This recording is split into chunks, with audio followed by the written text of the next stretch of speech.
Hi, and welcome to episode 22 of the Unpacking Weight Science podcast called Deep Dive into the Look Ahead Study, Face Saving Through Shifting Goalposts. I'm your host, Fiona Willer, weight-neutral professional development dietitian, academic and size acceptance advocate. Our learning goals for today are to describe the Look Ahead trial, who was in it, what the participants were asked to do, what they were looking for and what happened. To appreciate the process involved with calculating how many people are needed in a study to be able to confirm or reject a hypothesis, it's called a power calculation, and to recognise the shift from hard outcome endpoints, disease and death, to weight loss outcomes, surrogate markers, risk factors, and understand the circumstances that drive this phenomenon. So today's episode centres around diabetes and a couple of the major studies that have looked at whether efforts to induce weight loss in people at risk of diabetes or with diabetes make any difference to diabetes development and to the trajectory of diabetes, including the development of diabetes complications and potentially untimely death. The main study of interest today is the Look Ahead trial, with AHEAD standing for Action for Health in Diabetes. This study was headed up by none other than Rena Wing, and if that name sounds familiar, it's because Professor Wing is the person who set up and continues to manage the National Weight Control Registry, or the unicorn stables, as I like to call it, a place for the statistical unicorns, the outliers who maintain weight losses for more than 12 months. The National Weight Control Registry data is rolled out whenever someone dares to suggest that intentional weight losses are temporary. But people can lose weight and keep it off. Here's proof. It is literally a place for the statistical outliers to report their experiences. By definition, their results are not applicable or relevant to everyone. People manage to swim the English Channel too, but that doesn't mean that everyone else has the trained or untrained ability or wants to do it. The Look Ahead trial was an extension of the hypothesis explored in the Diabetes Prevention Program, the DPP, which is another long-term study involving Rena Wing and people in her team, which studied 3,000 adults with impaired glucose tolerance, which is now given the diagnostic label of pre-diabetes. And that trial started in the 1990s. They had 3 arms in the trial, one which was undertaking an intensive lifestyle intervention, which was 150 minutes or more of exercise a week, and a 7% weight loss goal, which was done via calorie and fat gram counting. And then a group who took diabetes medication called metformin that increases the body's insulin effectiveness in pulling glucose out of the blood and into the tissue where it's used. And remember, these people had impaired glucose tolerance. They did not have diabetes at the time, so this using the medication in them was an off-label prescription. So we had those 2 groups and then a control group that took a placebo tablet at the same intervals as the metformin drug was taken. So they followed people initially for 3 years, so there's about 1,000 people in each arm, and then continued to follow them for 15 years in total. And what they found was that half of the people ultimately never went on to develop full-blown diagnosable diabetes, despite their pre-diabetes diagnosis, and despite what group they were in. It didn't matter whether they were doing the intensive lifestyle weight loss thing, or just the medication thing, or the placebo. The same proportion of people still ended up without diabetes at the end. The lifestyle intervention group and the metformin group experienced further time to diagnosable diabetes, so there was a bit of a delay when compared with the placebo, with the lifestyle intervention overall being a little bit more effective than the metformin. The metformin, though, particularly helped people aged 25 to 44, so that's sort of younger in the whole scheme of things. It helped people who had gestational diabetes during pregnancy, so having gestational diabetes during pregnancy puts you at a greater risk of progressing to diabetes subsequently. But metformin was more effective for people who'd had this circumstance, and also more effective for people with a BMI of over 35, which is another higher risk group. At 15 years, there was no difference between the diabetes incidence in the groups.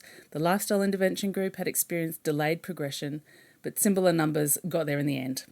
And there was ultimately no difference in the microvascular damage. That's the damage to eyes or kidneys and nerves at the extremities across all these groups. So what that means is that regardless of which group you had been part of, you had the same 15-year risk of having had a diabetes diagnosis and the same 15-year risk of diabetes-related body damage as well.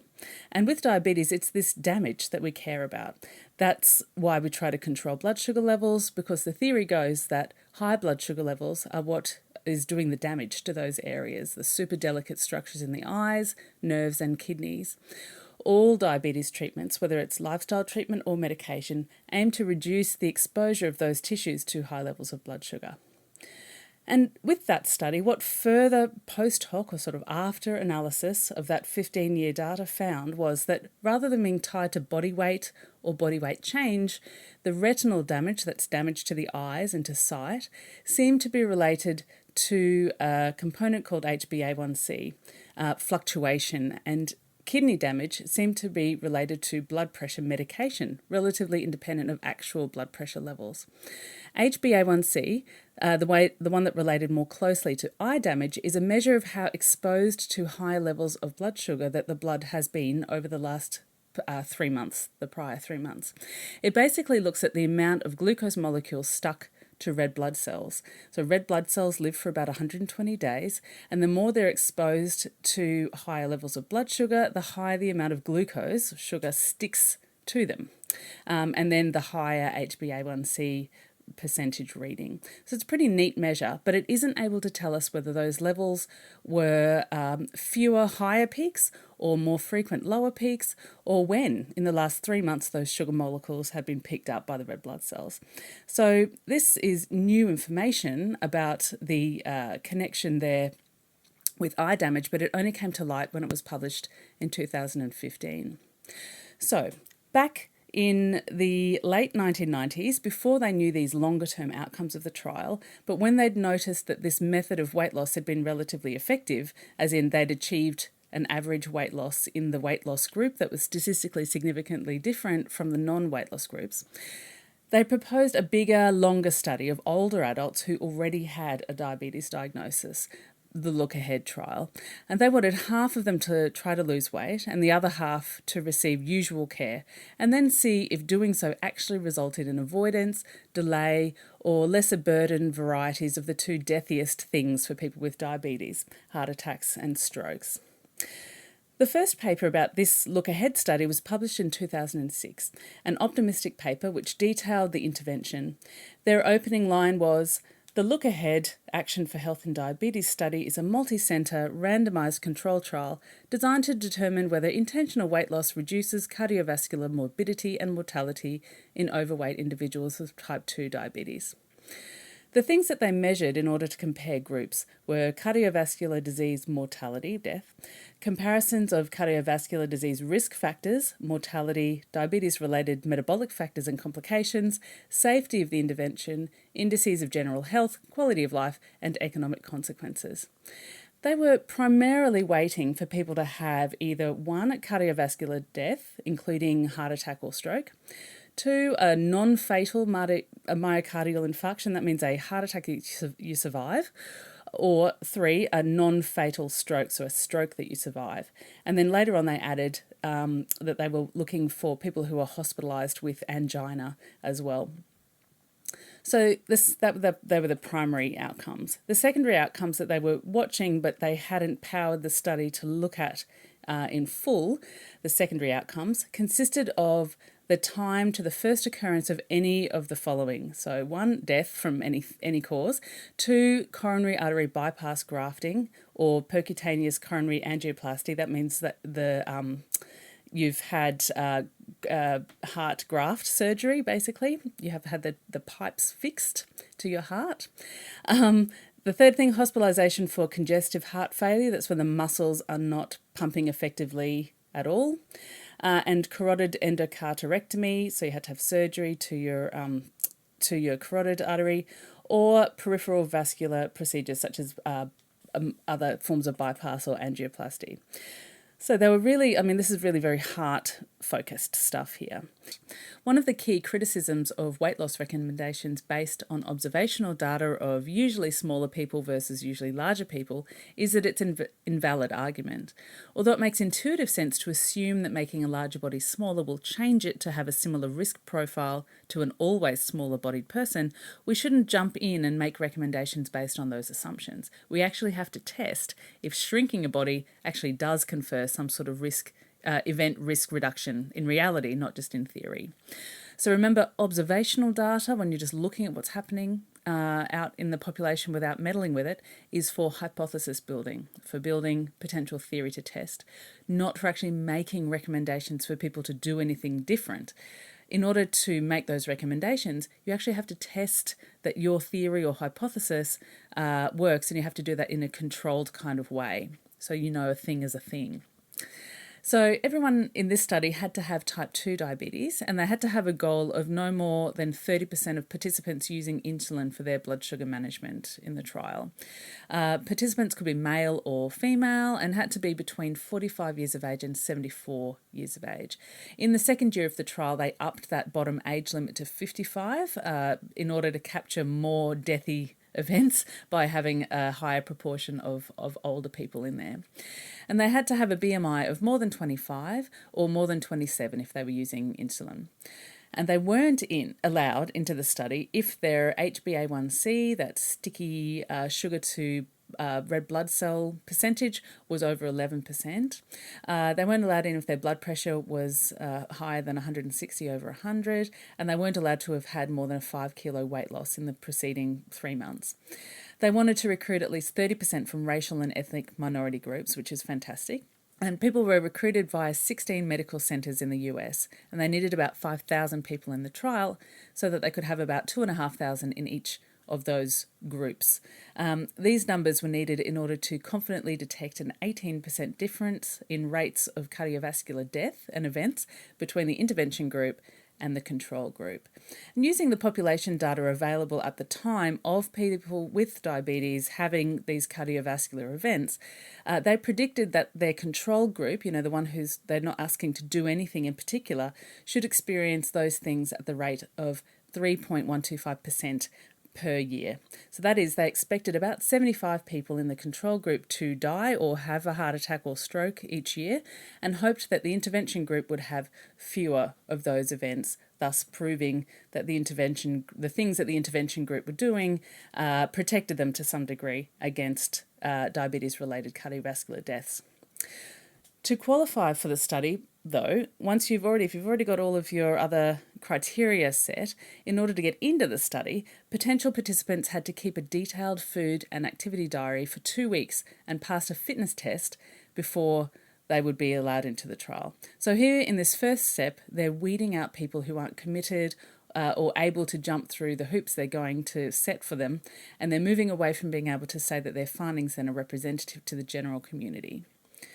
Once enrolled in the study, they were randomised to either the intervention group or the control group. And the intervention group they called their Intensive Lifestyle Intervention Group, or ILI, I-L-I. And the control group they called the Diabetes Support and Education Group, the DSE. So the control group is the one that they're comparing the intervention group against. The control group were told to attend 3 one-hour educational sessions. The first one was on diet, like the general recommendations for a diet that's appropriate for people with diabetes. The second one was on exercise, so same sort of deal, the general recommendations for physical activity for people with diabetes. And the third one was about social support. So that's it. Per year. And all of the sessions were just information. They weren't practical advice giving or strategy providing for the people who were attending. And the control group were advised to keep on seeing their usual doctor when needed and keep on taking their usual medications. And they weren't advised against changing their lifestyle either. The intervention group, the intensive lifestyle intervention, was certainly intensive. They wanted the intervention group to lose at least 7% of body weight on average. So the whole group together, of that 2,500 in their intervention group, when they did the average of that, they wanted that to be at least 7% weight loss. But they told the participants that they should each have a goal of at least 10% weight loss for themselves. And these percentage goals were different because they knew that there would be a wide variation in weight change because by having a higher goal for individuals, they're ensuring that those whose bodies were able to lose weight with the intervention would do so and drag the average of everyone else who would lose or gain a little. Outliers or super responders allow the mathematical average weight loss to look far lower than what might be described as typical result. If weight loss goals weren't being met, the participants were offered free weight loss drugs to help things along, and it was really a weight loss at almost any cost trial. For the first 2 weeks, so they've done their food diary test, and then once they're in the trial, their first 2 weeks of the trial, participants were also supposed to calorie count their own diet, so calorie count and fat gram count their regular foods to stay within their calorie goal. And their calorie goals weren't individualised. They were at 2 levels based on whether people were above or below a certain weight. They weren't adjusted for how active their jobs were or literally anything else, not even their sex. Men were prescribed the same calorie goals as women if their weight was in the same weight category. I did a quick calculation, and for big men, this would easily have been less than half of the energy requirement for some of them. From week 3 to week 20, so 4.5 months, they had to have 2 meals a day replaced with a commercial meal replacement like milkshake, Optifast, or there were 4 brands that they provided for free. The company provided them to them for free, and they provided them to participants for free. From week 21 to the 2-year mark, they were supposed to replace 1 meal a day with a shake. So this is now 2 years of someone's life where at least 1 meal a day is being replaced by a meal replacement shake. And if the participants wanted to continue that using the meal replacements to the 4-year mark, they could do that if they wanted. All shakes were provided. They can choose, I think there was about 38 different types that they could choose from. And the fact that you're getting what you feel like is a free meal every day for 4 years is interesting from a financial incentive position too. They really wanted that weight off in the first 6 months, and then they were supposed to keep it off until the end of the trial. The exercise goal throughout the whole study was at least 175 minutes of moderate intensity exercise each week, with an added expectation that this would be split over 5 sessions over 5 days. So that's a 35-minute brisk walk 5 days a week. And as well as the weekly minutes they were meant to clock up, they were also advised daily to get 10,000 steps on their pedometer. They were also asked to record their calorie intake and physical activities every day for the entire first year, and were encouraged to discuss these at group meetings, and they were weighed at group meetings. Sound familiar? They also had an individual session with a lifestyle coach, which was usually a dietitian, as far as I can gather from the papers, every month for the first year, with 2 to 3 group sessions as well, which really makes it like a hobby group. Imagine how you'd get to know other people if you had to see them pretty much every week for a year and had the opportunity to bond over a shared sense of starvation. Just think of like Weight Watchers with shakes instead of food for 1 to 2 meals a day. The groups were of 10 to 20 people and were designed for both social support and to encourage people to compete against each other, which means presumably they all encouraged each other to share how much weight they'd lost or how much they'd weighed that time. The meetings went for 60 to 75 minutes. The group discussion topics also included body image, along with the usual how-to diet information. And we know that talking about body image tends to make people feel better.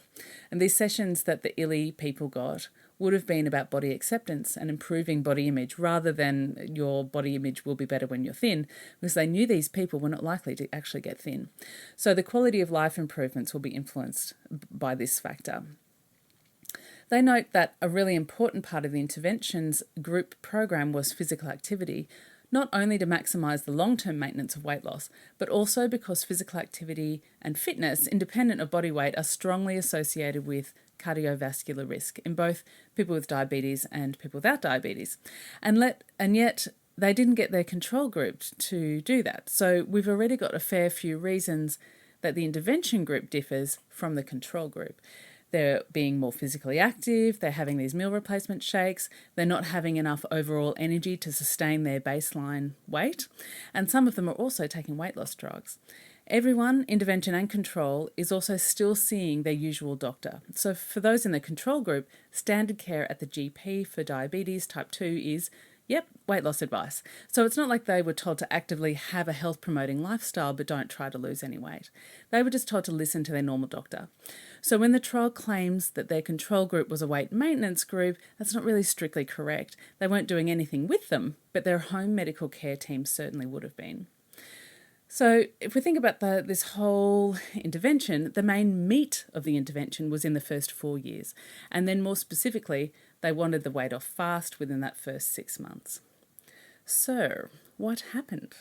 Well, they managed to recruit 5,145 people. The average age was 60, remembering that you had to be between 45 and then 55 to 74 to participate. So that's just about bang on in the middle of the range. So they must have had a fair few younger people before they raised that age at the first year in.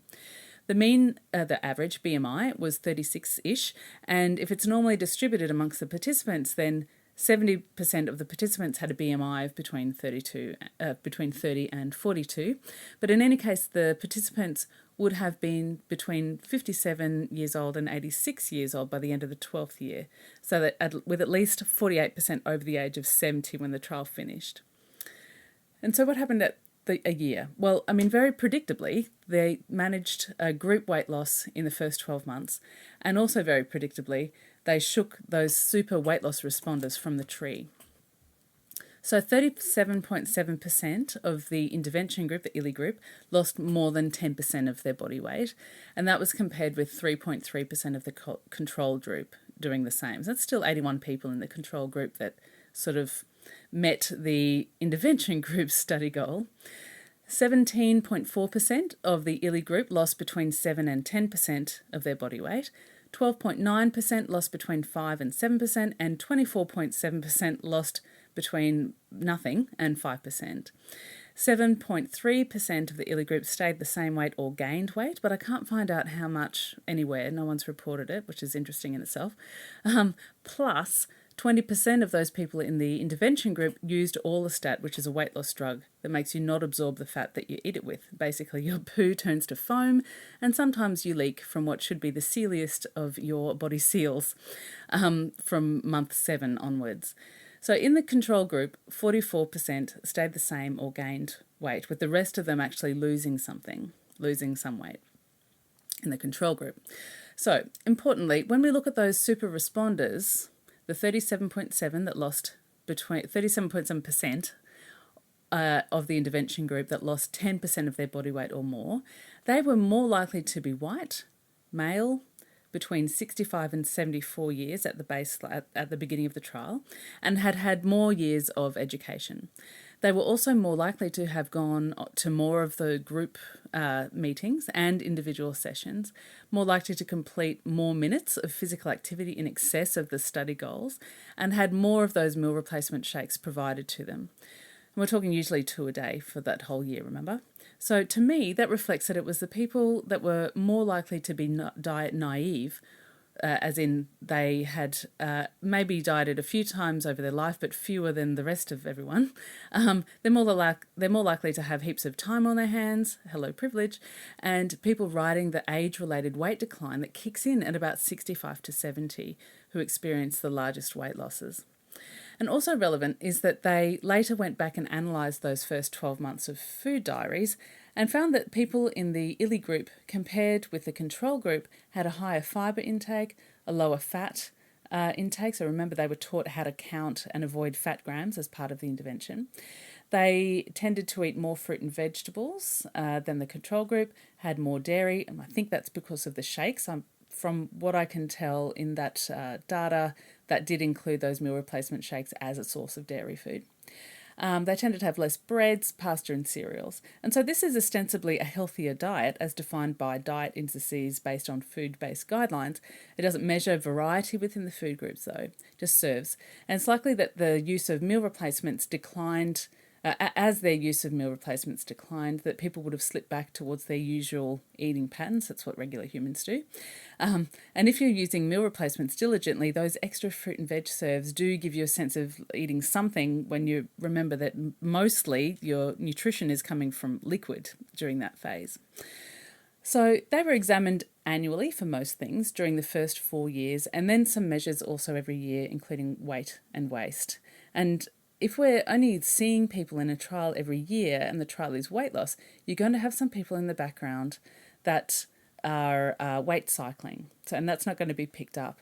It's particularly likely for the ILI group that there may have been some people who are weight cycling who would have been feverishly dieting before their annual weigh-in every year. And fast forward to the 9-year mark, when they realised that despite the ILI group continuing to do most of the things they were supposed to do and maintaining an average group loss of about 66% of body weight, people were dying from or having heart attacks and strokes at the same rate in both groups, in the intervention group and the control group. About 400 in each group had died or had had heart attacks and strokes. And that means that the intervention made absolutely no difference to those all-important deathy hard endpoints. So they stopped the trial on the basis of futility. So they did it long enough to realise that the rate was not changing and that it was the same. So they could not justify continuing to spend money on the trial and making the people do the things when there was no difference. The control group had 3.5% weight loss at the end, which probably reflects the net effect of age-related weight decline in the older people. And there's now just the people who were recruited in the first year as 45 to 55-year-olds that are younger than 65. Everyone else is older, mixed in with some intentional weight loss, and a heap of the younger people probably being heavier than at the start. The intervention group had 6% average weight loss at the end, so they had a comparative loss of 2.5% when what happened to the control group is taken into account. That's pretty minimal.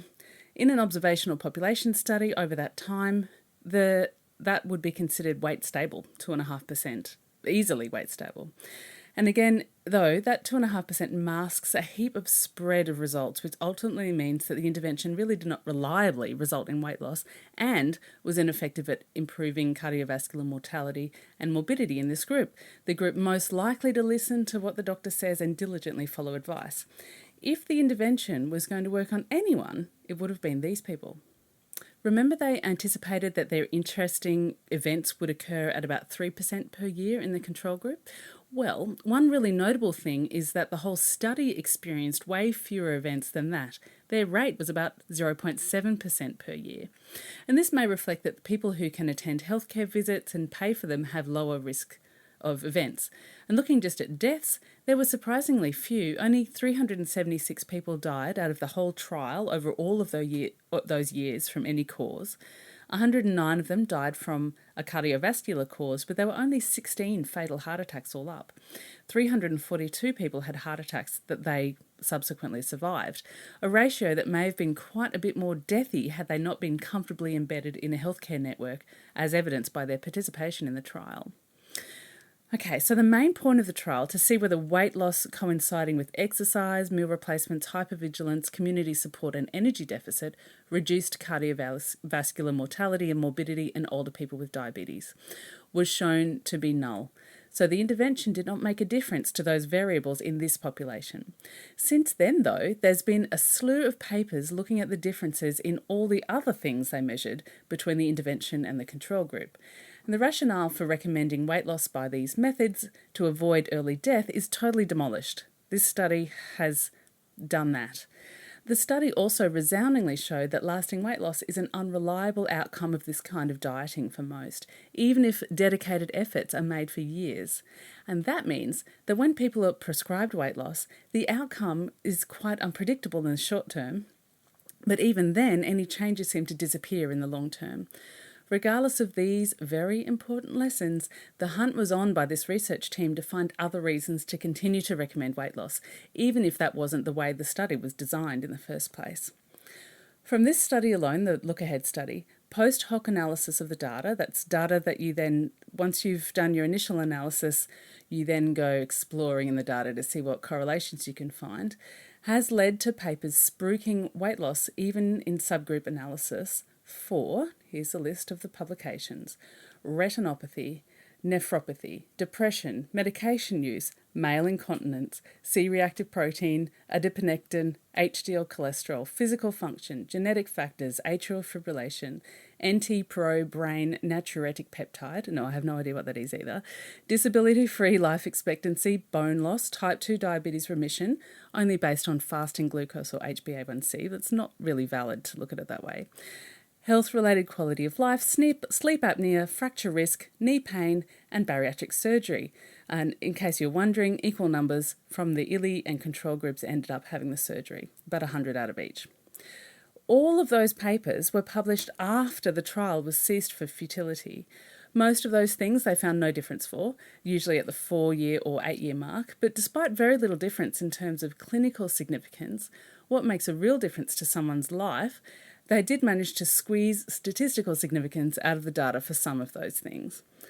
A paper was even published called "Look Inside, Look Ahead, Why the Glass is More Than Half Full," which amounted to, hey, look at all these other things and look how some people lost heaps of weight. Therefore, we can recommend this to people everywhere because it's a great study, but we can't quite believe those results are correct. When the trial was ceased, the intervention group did have a lower incidence of retinopathy, kidney function decline and depression. The intervention group also used less blood pressure medications, probably the fitness combined with the energy deficiency to pull those down the blood pressure. The insulin use was also lower in the intervention group, which makes sense because they were eating less. And also the intervention group was taking less statins, which also makes sense because they were eating less. Cholesterol levels are typically suppressed during energy restriction, except if it's severe, which it wasn't in these people, particularly at the end. And note that because the ILI group still had those hard cardiovascular endpoints at the same rate as the control group, that it looks like the intervention was a kind of substitute for the statin, and that the statins and lifestyle measures might have found a ceiling effect for cardiovascular death and morbidity reduction. It might be the most benefit we'll ever get from any lifestyle changes or medication. And I think, like, at this point, if your justification for a lifestyle intervention is that it is as good as a medication, and then you compare the kind of treatment burden that's involved, medication once or twice a day, and maybe some side effects for some people, but in general it's not a hugely burdensome proposition. Massive lifestyle interventions, huge amount of treatment burden for that, everything through the mouth or every way that you move your body, every day, forever. Huge treatment burden to have the same effect as a medication. And when we look at that through a medical ethics lens, it is clearly unethical to recommend or to deny somebody medication on the basis that they should be trying the lifestyle intervention when we have a just as effective intervention that's much less burdensome. If we look at the body composition changes experienced over those 8 years, they showed that the intervention group, the ILI group, had a fat-free mass, so that includes muscle and bones, as well as fat mass, and they gradually regained their lost weight. The fat-free mass was still lower than the control group at the 8-year mark. So they lost those muscle and they lost the bone density, and it wasn't regained by the end of the trial. And the fact that 95%-ish of people in both the intervention and the control arms were available for follow-up years after the start of the trial is also testament to how unusual the participants are when compared with the general population. It's not a generalisable study. It's like studying millionaires and trying to extrapolate the risks, benefits and feasibilities over to people who are living below the poverty line. Most of the studies published since its end attributed any differences they found in subgroups or specific conditions to weight loss. But of course, the outcomes are likely to have been different if the weight loss was due to bariatric surgery or liposuction or laxatives or orlistat or amphetamines or sedentary fasting or whatever the hell weird and wonderful ways that people managed to starve themselves smaller. Specifically, this trial investigated the impact of a high level of physical activity, chronic energy deficiency, and dietary hypervigilance in highly committed and stable older and elderly adults with type 2 diabetes. There's a tiny net weight loss for the intervention group, but that means that many people were back to baseline and above the end by the end of the trial. And now there are some interesting and potentially awkward questions that arise from the fact that an intervention which had higher dietary quality and higher physical activity didn't impact on mortality or cardiovascular events when compared with people not doing those things as much. We know that in observational studies that being physically active and eating 5 or more serves of fruit and veg is related to lower all-cause mortality. So it may be that the effect is related to something else that coincides with physical activity and fruit and veg intake, or it could be that the meal replacements or chronic energy restriction cancelled out the benefits of the food and fitness, or it could be that if you take your medication, nothing else really matters. My take is that the meal replacements probably didn't have any active harm, but the energy restriction may have negated the benefits from higher levels of exercise and fruit and veg intake. But until weight-neutral dietary and exercise trials are run to capture these hard cardiovascular event points, we won't really know that either. The "it's going to catch you in the end" argument is often one that's made about higher BMIs, but it's really more appropriate to use when we consider issues of the natural entropy of the body's blood sugar management system, which essentially is how you develop diabetes. Intentional weight loss induced by energy restriction and physical activity is related to some postponement of worsening of blood sugar levels in some people, remember. In the DPP, the delay for a few people was for over 15 years, but eventually it didn't matter what people did. And if they were going to end up with diabetes, they ended up with diabetes no matter what, and there was no difference in the diabetes-related tissue damage at the end either.